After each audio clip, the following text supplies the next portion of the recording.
नमस्कार प्रेक्षकांनो, लग्नानंतर होईलच प्रेम मालिकेच्या आजच्या प्रोमोमध्ये अननोन नंबरवरून नंदिनीला कॉल आलेला आहे आणि जीवा म्हणत असतो स्पीकरवरती फोन टाक, म्हणजे कोण आहे हे समजेल आपल्याला. त्यानंतर ती अनोळखी व्यक्ती बोलायला लागते आणि म्हणत असते, ज्यात शिरताय ते सैतानाचं गर्भ आहे, वेळीच लांब व्हा. आणि यावरती जीवा म्हणत असतो, हॅलो एक्सक्यूज मी, कोण बोलताय तुम्ही आणि कशासाठी फोन केलाय?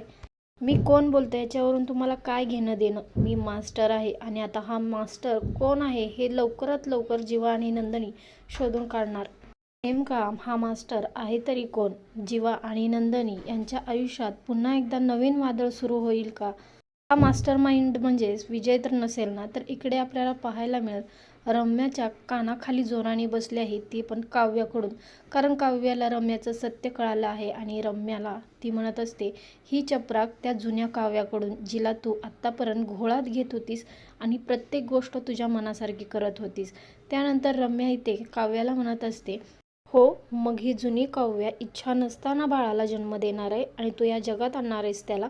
बाळाला जन्म द्यायचा की नाही द्यायचा याचा विचार तू नको करूस. आमच्यापासून आणि आमच्या बाळापासून 4 हात लांब राहायचं रम्या.